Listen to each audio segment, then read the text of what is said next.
Hi friends, welcome to GRS technical. आज हम लोग पढ़ेंगे प्राचीन भारतीय इतिहास, भारत का इतिहास।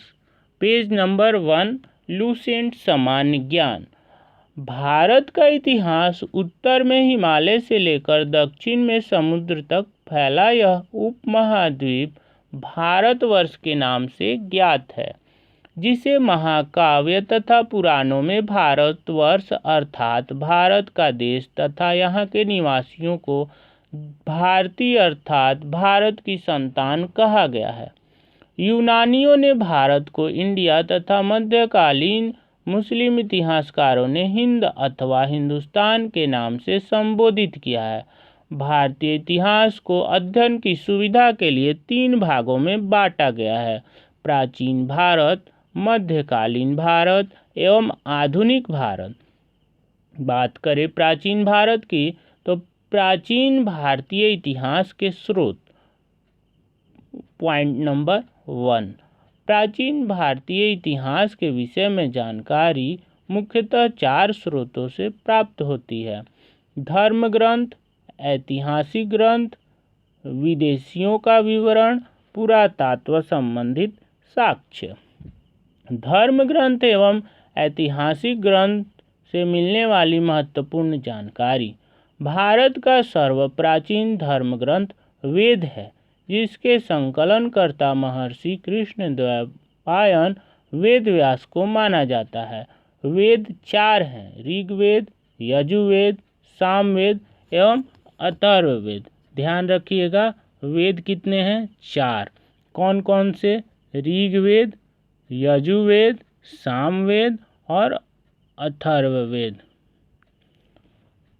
बात करते हैं ऋग्वेद की। ऋग्वेद ऋचाओं के क्रमबद्ध ज्ञान के संग्रह को ऋग्वेद कहा जाता है। इसमें कितने मंडल हैं? 10 मंडल हैं। 10 मंडल हैं, 1028 सूक्त हैं और 10,462 ऋचाएँ हैं। वाल्खील्य पाठ के 11 सूक्तों सहित एवं 10,462 ऋचाएँ हैं। इस वेद के ऋचाओं के पढ़ने वाले ऋषि को क्या कहते हैं? होत्री कहते हैं। इस वेद से आर्य के राजनीतिक प्रणाली एवं इतिहास के बारे में जानकारी मिलती है। विश्वामित्र द्वारा रचित ऋग्वेद के 3 मंडल में सूर्य देवता सावित्री को समर्पित प्रसिद्ध गायत्री मंत्र है। इसमें 9वें मंडल में देवता सोम का उल्लेख है। इसके 8वें मंडल की हस्तलिखित ऋचाओं को खील कहा जाता है। चातुर्य वर्ण समाज की कल्पना का आदि स्रोत ऋग्वेद के 10वें मंडल में वर्णित पुरुष सूक्त है, जिसके अनुसार 4 वर्ण ब्राह्मण, क्षत्रिय, वैश्य तथा शूद्र आदि पुरुष ब्रह्मा के क्रमशः मुख, भुजा, जांग और चरणों से उत्पन्न हुए हैं। नोट: धर्मसूत्र 4 प्रमुख जातियों की स्थितियों, व्यवसायों, दायित्वों, कर्तव्यों तथा विशेषाधिकारों में स्पष्ट विभेद करता है। वामनावतार के 3 पगों के आख्यान का प्राचीनतम स्रोत ऋग्वेद है। ऋग्वेद में इंद्र के लिए 250 तथा अग्नि के लिए 200 ऋचाओं की रचना की गई है। नोट: प्राचीन इतिहास के साधन के रूप में वैदिक साहित्य में ऋग्वेद के बाद शतपथ ब्राह्मण का स्थान है।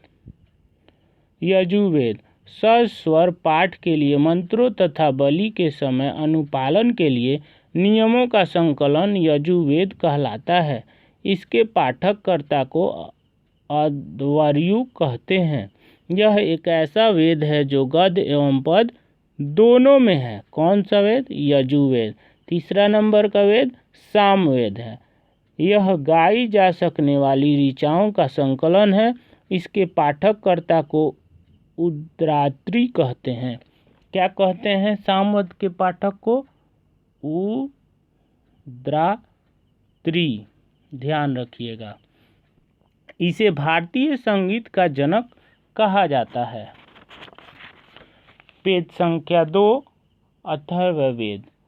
अथर्व ऋषि द्वारा रचित इस वेद में रोग निवारण, तंत्र मंत्र, जादू टोना, शाप वशीकरण, आशीर्वाद, स्तुति, प्रायश्चित, औषधि, अनुसंधान, विवाह, प्रेम, राजकर्म, मातृभूमि, महात्म्य आदि विविध विषयों से संबंध, मंत्र तथा सामान्य मनुष्यों के चारों विश्वासों, अंधविश्वासों इत्यादि का वर्णन है। इसमें सभा एवं समिति को प्रजापति की 2 पुत्रियां कहा गया है। नोट: सबसे प्राचीन वेद ऋग्वेद एवं सबसे बाद का वेद अथर्ववेद है। वेदों को भली भांति समझने के लिए 6 वेदांगों की रचना हुई है। ये हैं शिक्षा, ज्योतिष, कल्प, व्याकरण, निरुक्त तथा छंद। पुराण और उससे संबंधित वंश। विष्णु पुराण मौर्य वंश से संबंधित है। मत्स्य पुराण आंध्र सातवाहन से। वायु पुराण गुप्त वंश से। भारतीय ऐतिहासिक कथाओं का सबसे अच्छा क्रमबद्ध विवरण पुराणों में मिलता है। इसके रचयिता लोमहर्ष अथवा इनके पुत्र उग्रश्रवा माने जाते हैं। इनकी संख्या कितनी है? 18 है, जिनमें से केवल 5 मत्स्य, वायु, विष्णु, ब्राह्मण एवं भागवत में ही राजाओं की वंशावली पाई जाती है। नोट: पुराणों में मत्स्य पुराण सबसे प्राचीन एवं प्रमाणिक है। अधिकतर पुराण सरल संस्कृत श्लोक में लिखे गए हैं। स्त्रियों तथा शूद्र जिन्हें वेद पढ़ने की अनुमति नहीं थी, वे भी पुराण सुन सकते थे। पुराणों का पाठ पुजारी मंदिरों में किया करते थे। स्मृति ग्रंथों में सबसे प्राचीन एवं प्रामाणिक मनुस्मृति मानी जाती है। यह शुंग काल का मानक ग्रंथ है। नारद स्मृति गुप्त युग के विषय में जानकारी प्रदान करता है। जातक एवं बुद्धि की पूर्व जन्म की कहानी वर्णित है। हीनयान का प्रमुख ग्रंथ कथावस्तु है, जिसमें महात्मा बुद्ध का जीवन चरित्र अनेक कथानकों के साथ वर्णित है। जैन साहित्य को आगम कहा जाता है। जैन धर्म का प्रारंभिक इतिहास कल्प सूत्र से ज्ञात होता है। जैन ग्रंथ भगवती सूत्र में महावीर के जीवन कृत्यों तथा अन्य समकालिकों के साथ उनके संबंधों का विवरण मिलता है। अर्थशास्त्र के लेखक चाणक्य, कौटिल्य या विष्णुगुप्त हैं। यह 15 अधिकरणों एवं 180 प्रकरणों में विभाजित है। इससे मौर्यकालीन इतिहास की जानकारी प्राप्त होती है। संस्कृत इतिहास में ऐतिहासिक घटनाओं को क्रमबद्ध लिखने का सर्वप्रथम प्रयास कल्हण के द्वारा किया गया।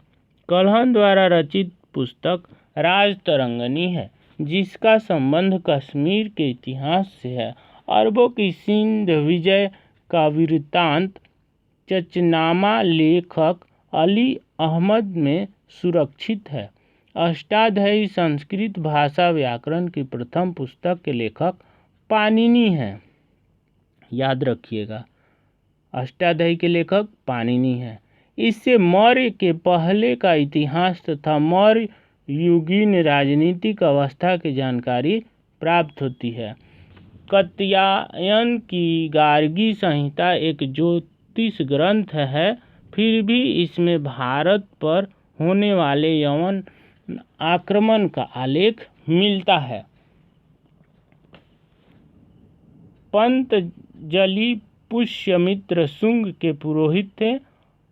इनके महाभाष्य से शुंगों के इतिहास का पता चलता है।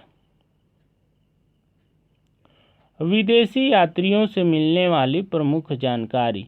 यूनानी रोमन लेखक टेसियस, यह ईरान का राजवैद्य था। भारत के संबंध में इसका विवरण आश्चर्यजनक कहानियों से परिपूर्ण होने के कारण अविश्वसनीय है। हेरोडोटस इसे इतिहास का पिता कहा जाता है। इसने अपनी पुस्तक हिस्टोरिका में 5वीं शताब्दी ईसा पूर्व के भारत फारस के संबंध का वर्णन किया है, परंतु इसका विवरण भी अनुश्रुतियों एवं अफवाहों पर आधारित है। सिकंदर के साथ आने वाले लेखकों में निरियाकस, आनेसिक्रोटस तथा आसिटोबुलस के विवरण अधिक प्रामाणिक एवं विश्वसनीय हैं। मेगास्थनीज पेज नंबर 3 है, ध्यान रखिएगा। यह सेल्यूकस निकेटर का राजदूत था जो चंद्रगुप्त मौर्य के राज दरबार में आया था। इसने अपनी पुस्तक इंडिका में मौर्य युगीन समाज एवं संस्कृति के विषय में लिखा है। डाइमेकस यह सीरियन नरेश एंटियोकस का राजदूत था जो बिंदुसार के राज दरबार में आया था। इसका विवरण भी मौर्य युग से संबंधित है। डायोनीसियस यह मिस्र नरेश टॉमी फिलेडेल्फस का राजदूत था जो अशोक के राज दरबार में आया था। टॉलमी इसने 2री शताब्दी में भारत का भूगोल नामक पुस्तक लिखी। कौन? तो टॉलमी, याद रखिएगा। टॉलमी जो है वो भारत का भूगोल नामक पुस्तक लिखी थी। प्लिनी इसने 1म शताब्दी में नेचुरल हिस्ट्री नामक पुस्तक लिखी। इसमें भारतीय पशुओं, पेड़ पौधों, खनिज पदार्थों आदि के बारे में विवरण मिलता है। पेरिप्लस ऑफ द इरिथ्रियन सी इस पुस्तक के लेखक के बारे में जानकारी नहीं है। यह लेखक करीब 80 ईस्वी में हिंद महासागर की यात्रा पर आया था। इसने उस समय के भारत के बंदरगाहों तथा व्यापारिक वस्तुओं के बारे में जानकारी दी। चीनी लेखक फाहियान पॉइंट बी है। यह चीनी यात्री गुप्त नरेश चंद्रगुप्त द्वितीय के दरबार में आया था। इसने अपने विवरण में मध्य प्रदेश के समाज एवं संस्कृति के बारे में वर्णन किया है। इसने मध्य प्रदेश की जनता को सुखी एवं समृद्ध बताया है। सयुंगन यह 518 ईस्वी में भारत आया। इसने अपने 3 वर्षों की यात्रा में बौद्ध धर्म की प्राप्तियां एकत्रित की। हुएनसांग यह हर्षवर्धन के शासनकाल में भारत आया था। हुएनसांग 629 ईस्वी में चीन से भारतवर्ष के लिए प्रस्थान किया और लगभग 1 वर्ष की यात्रा के बाद सर्वप्रथम वह भारतीय राज्य कपिसा पहुंचा। भारत में 15 वर्षों तक ठहरकर 645 ईस्वी में चीन लौट गया। वह बिहार में नालंदा जिला स्थित नालंदा विश्वविद्यालय में अध्ययन करने तथा भारत से बौद्ध ग्रंथों को एकत्रित कर ले जाने के लिए आया था। इसका भ्रमण वृत्तांत सीयूकी नामक से प्रसिद्ध है, जिसमें 138 देशों का विवरण मिलता है। इसने हर्षकालीन समाज, धर्म तथा राजनीति के बारे में वर्णन किया है। इसके अनुसार सिंध का राजा शूद्र है। कौन है? सिंध का राजा शूद्र है।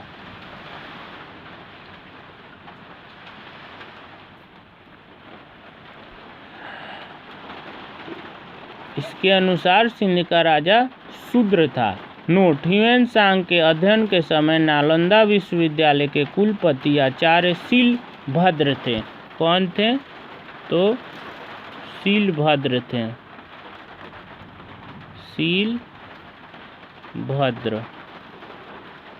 शीलभद्र थे। इतिसंग यह 7वीं शताब्दी के अंत में भारत आया। इसने अपने विवरण में नालंदा विश्वविद्यालय, विक्रमशिला विश्वविद्यालय तथा अपने समय के भारत का वर्णन किया है। अरबी लेखक पॉइंट सी अल-बरूनी यह महमूद गजनवी के साथ भारत आया था। अरबी में लिखी गई उसकी कृति किताब उल हिंद या तहकीक-ए-हिंद भारत की खोज आज भी इतिहासकारों के लिए एक महत्वपूर्ण स्रोत है। इसमें राजपूत कालीन समाज, धर्म, रीति रिवाज, राजनीति आदि पर सुंदर प्रकाश डाला गया है। पॉइंट डी अन्य लेखक तारानाथ और मार्को पोलो। यह एक तिब्बती लेखक था। इसने कंगयूर और तंगयूर नामक ग्रंथ की रचना की। इनसे भारतीय इतिहास के बारे में जानकारी मिलती है। मार्को पोलो यह 13वीं शताब्दी के अंत में पांड्य देश की यात्रा पर आया था। इसका विवरण पांड्य इतिहास के अध्ययन के लिए उपयोगी है। पुरातत्व संबंधी साक्ष्य से मिलने वाली जानकारी 1400 ईस्वी पूर्व के अभिलेख बोगाज कोई एशिया माइनर से वैदिक देवता मित्र, वरुण, इंद्र और नासत्य अश्विनी कुमार के नाम मिलते हैं। आते हैं पेज संख्या 4 पे और इसमें महत्वपूर्ण अभिलेख और शासक विस्तृत जानकारी दी गई है। आइए जानते हैं।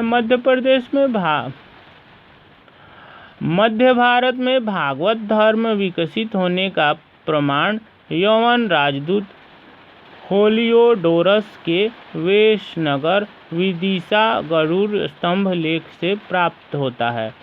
सर्वप्रथम भारतवर्ष का जिक्र हाथी गुफा अभिलेख में है।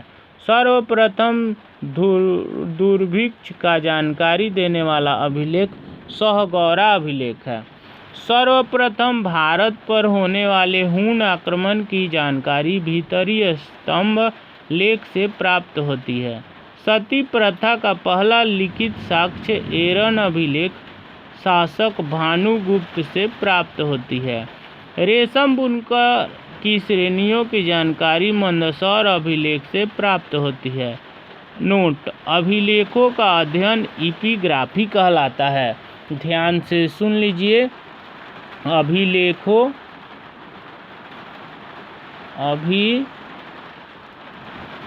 का अध्ययन क्या कहलाता है? एपिग्राफी। ठीक है। कश्मीरी नवपाषाणिक पुरास्थल बुर्ज होम से गर्तावास गड्ढा घर का साक्ष्य मिला है। इनमें उतरने के लिए सीढ़ियाँ होती थीं।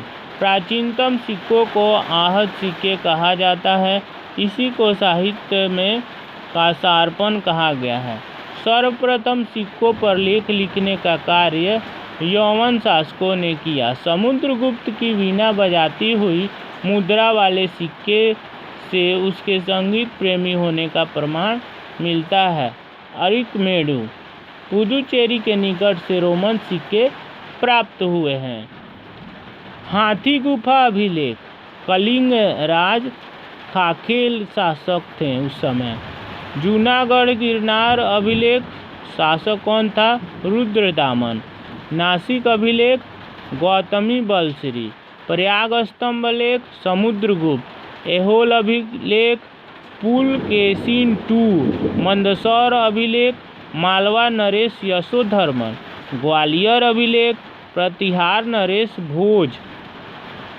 भीतरी एवं जूनागढ़ अभिलेख स्कंदगुप्त। देवपाड़ा अभिलेख बंगाल शासक विजय सेन। तो ये था दोस्तों विस्तृत जानकारी भारतीय इतिहास के, प्राचीन भारतीय इतिहास के स्रोत।